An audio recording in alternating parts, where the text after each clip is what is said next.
नमस्कार, DNP India में आपका स्वागत और मैं हूं आपके साथ राहुल चौधरी। मध्य प्रदेश में भारतीय जनता पार्टी ने मोहन यादव को राज्य की कमान सौंपने का फैसला किया है। बीजेपी ने मध्य प्रदेश में सीएम पद के लिए मोहन यादव के नाम का ऐलान कर दिया है।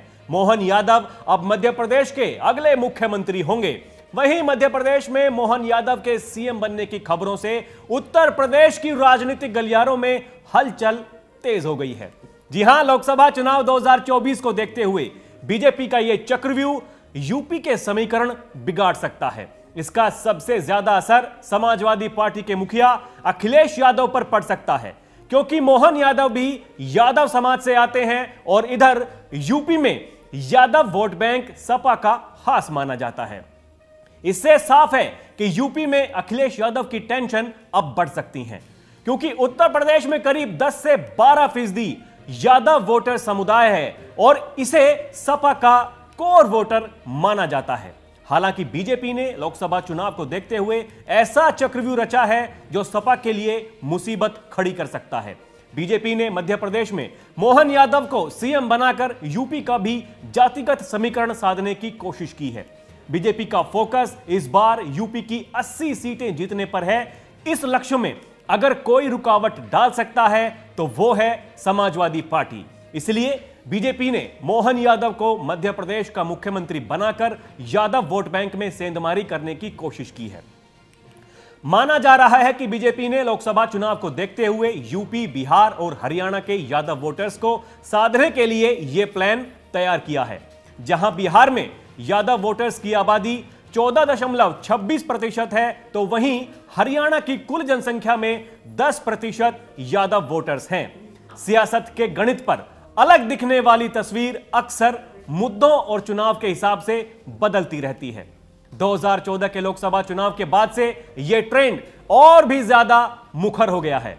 2012 में यूपी की सत्ता पर काबिज होने वाली समाजवादी पार्टी 2014 के लोकसभा चुनाव में महज 5 सीटें जीत पाई थी। इन सभी सीटों पर मुलायम परिवार के ही चेहरे थे। फर्रुखाबाद, इटावा, जौनपुर जैसी यादव वोटरों के प्रभाव वाली सीटों पर बीजेपी ने जीत हासिल की थी। 2019 के लोकसभा चुनाव में बसपा के साथ गठबंधन होने के बाद भी समाजवादी पार्टी को यादव बेल्ट वाली सीट कन्नौज, बदायूं, इटावा, फर्रुखाबाद और फिरोजाबाद तक पर हार का सामना करना पड़ा था। इसमें 3 सीटों पर मुलायम परिवार के ही चेहरे चुनाव में लड़े थे।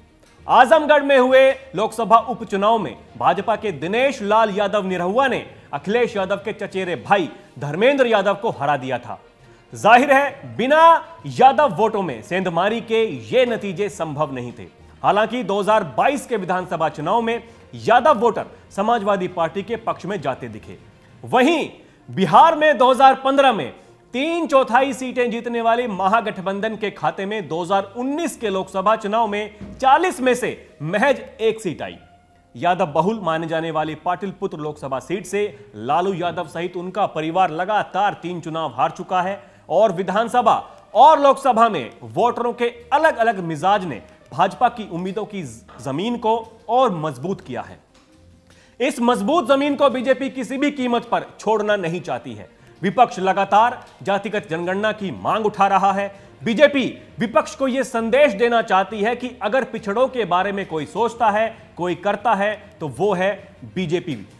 इस मामले पर गोरखपुर से बीजेपी सांसद रवि किशन ने कहा कि मध्य प्रदेश के उस समाज को बधाई जिस समाज को काफी समय से वंचित रखा गया था। प्रधानमंत्री नरेंद्र मोदी ने एक बहुत बड़ा संदेश दिया है जिसको लोग समझ नहीं पाए हैं।